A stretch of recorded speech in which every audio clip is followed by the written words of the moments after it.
Bagian B, masalah dinamika vertikal. Yang pertama, gerak melingkar vertikal dan ayunan konis. Gerak melingkar vertikal adalah gerak berupa lingkaran dengan arah vertikal. Misalnya, sebuah batu diikat dengan seutas tali, kemudian diputar secara vertikal. Pada saat benda berada di titik terendah, tegangan tali yang kita rasakan cukup besar. Namun, seiring benda bergerak melingkar ke atas, tegangan tali yang kita rasakan semakin lama semakin kecil dan memuncaknya. Ketika benda mencapai titik tertinggi, tegangan tali hampir tidak kita rasakan sama sekali. Ketika sebuah benda bermassa M diikatkan pada ujung seutus tali, kemudian ujung tali lainnya diputar secara vertikal, maka benda tersebut akan bergerak melingkar mengikuti lintasan yang dibentuk putaran tali. Ketika benda bergerak melingkar vertikal, besar gaya tegangan tali di setiap titik sepanjang lintasan berbeda-beda. Perbedaan ini timbul karena terjadinya perubahan arah gaya tegangan tali dan gaya berat benda pada saat tali dan benda berputar.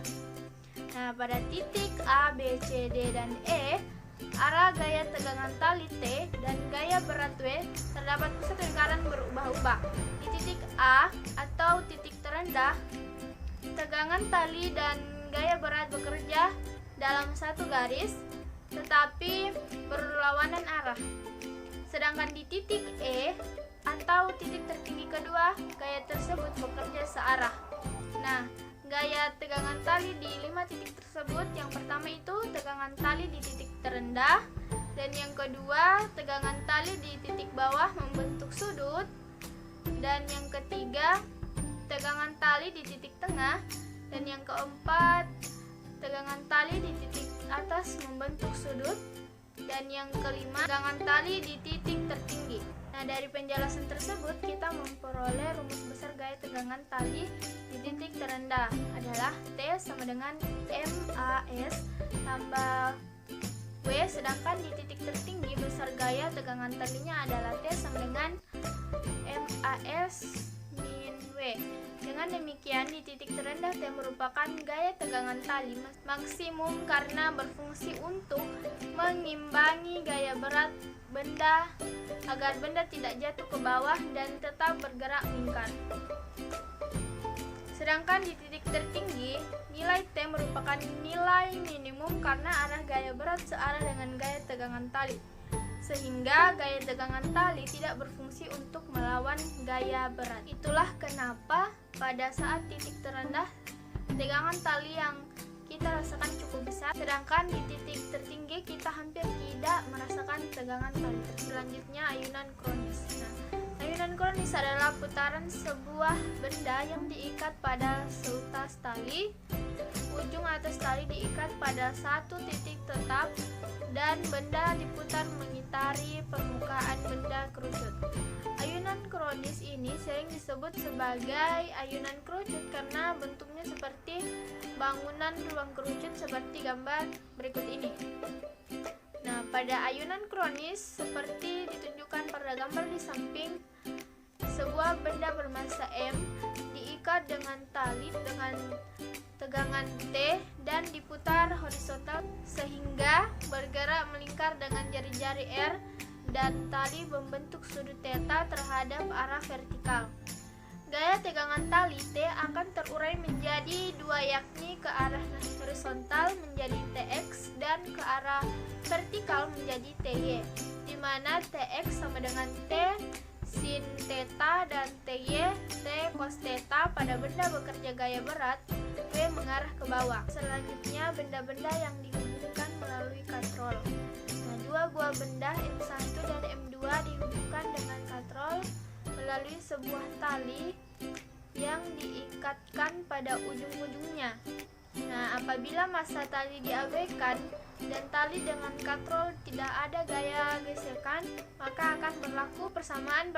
Sistem akan bergerak ke arah M1 dan percepatan A ditinjau benda M1, ditinjau benda M2, di mana T sama dengan M1 kali G min M1 kali A persamaan 1, dan T sama dengan M2 kali G tambah M2 kali A persamaan persamaan 2. Karena gaya tegangan tali di mana-mana sama, maka persamaan 1 dan persamaan 2 dapat digabungkan sesuai dengan rumus berikut ini.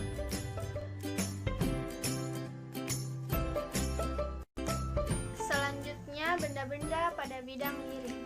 Nah, yang pertama, benda pada bidang miring kasar tanpa gaya luar.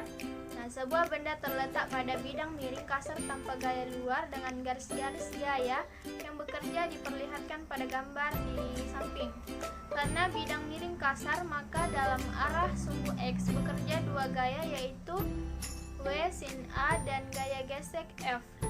Pada kondisi ini, ada dua kemungkinan gerak benda, yaitu benda diam atau benda bergerak ke bawah. Yang kedua, benda ditarik ke atas sejajar di bidang miring.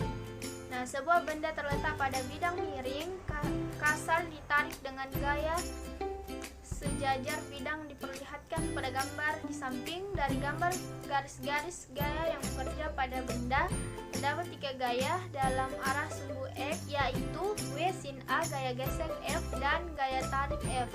Pada kondisi ini, ada tiga kemungkinan gerak benda, yaitu benda diam, benda bergerak ke bawah, atau benda bergerak ke atas. Dan yang ketiga, benda didorong ke bawah sejajar bidang miring. Nah, sebuah benda terletak pada bidang miring kasar didorong dengan gaya sejajar bidang diperlihatkan pada gambar di samping. Dari gambar di samping, garis-garis gaya yang bekerja pada benda terdapat tiga gaya dalam arah sumbu min X, yaitu W sin A, gaya gesek F, dan gaya dorong F. Pada kondisi ini, ada dua kemungkinan gerak benda, yaitu benda diam atau benda bergerak ke bawah. Selanjutnya yaitu berat benda di dalam lift. Yang pertama, lift diam. Seperti gambar di samping, seorang anak yang berada di dalam lift yang diam seperti yang diilustrasikan pada gambar di samping. Di dalam lift, gaya yang kita tinjau adalah gaya yang arahnya vertikal sesuai dengan arah gerak lift yang juga vertikal. Pada lift yang berada dalam kondisi diam, berlaku hukum 1 Newton dan dapat ditulis dalam bentuk persamaan sebagai berikut. Karena gaya normal sama dengan berat, maka ketika kita berada di dalam lift yang diam, kita tidak merasakan perubahan berat badan. Yang kedua, lift bergerak dengan kecepatan konstan. Berdasarkan hukum 1 Newton, benda yang bergerak dengan kecepatan tetap atau konstan, resultan gayanya sama dengan 0, V sama dengan konstan, maka A sama dengan 0, sehingga sigma F sama dengan 0. Karena tidak ada gaya lain yang mempengaruhi berat, maka kita tidak merasakan perubahan berat badan. Jadi, berat badan kita di dalam lift yang bergerak ke atas maupun ke bawah dengan kecepatan konstan sama dengan berat badan kita ketika di luar lift. Pada keadaan ini juga berlaku persamaan 1 N sama dengan W. Yang ketiga, lift bergerak dipercepat ke atas. Karena lift memiliki percepatan, pada kasus ini berlaku hukum 2 Newton sebagai berikut. Sigma F sama dengan MA. Sebagai acuan pada lift yang bergerak naik, gaya-gaya yang searah dengan arah gerak lift ditunjukkan pada arah V diberi tanda positif, lawanan dengan arah gerak lift diberi tanda negatif, di mana N min W sama dengan MA, N min MG sama dengan MA, N sama dengan MA tambah MG, N sama dengan M A tambah G. Dari persamaan dua tersebut, N lebih besar dari W, akibatnya badan kita tertambah merasa berat. Yang keempat itu lift bergerak diperlambat ke atas. Nah, pada gambar di samping, seorang anak berada di dalam lift yang bergerak ke atas dengan perlambatan min A.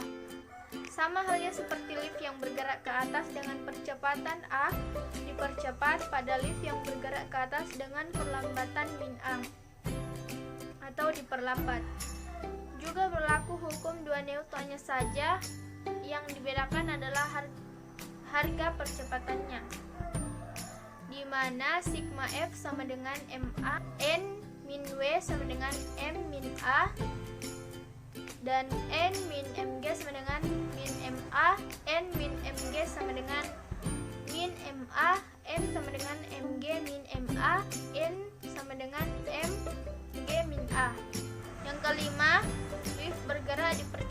bawah. Nah, pada saat lift bergerak dipercepat ke bawah, berlaku hukum 2 Newton, yaitu sigma F sama dengan ma. Sebagai acuan pada lift yang bergerak turun, gaya-gaya yang searah dengan arah gerak lift diberi tanda positif, dan yang berlawanan dengan arah gerak lift diberi tanda negatif. Yang keenam, tali lift putus. Nah, ketika tali lift putus, kita akan merasakan seolah-olah badan kita melayang dan tidak memiliki berat sama sekali. Nah, apabila tali lift putus, berarti lift dan orang di dalamnya mengalami gerak jatuh bebas. Pada gerak jatuh bebas, benda akan mengalami percepatan sebesar percepatan gravitasi bumi berdasarkan hukum 2 Newton. Maka sigma F sama dengan ma, W min N sama dengan ma, Mg min N sama dengan ma, N sama dengan Mg min ma, N sama dengan Mg min A. Kurang lebihnya mohon dimaafkan. Saya Ratnawati. Wassalamualaikum warahmatullahi wabarakatuh.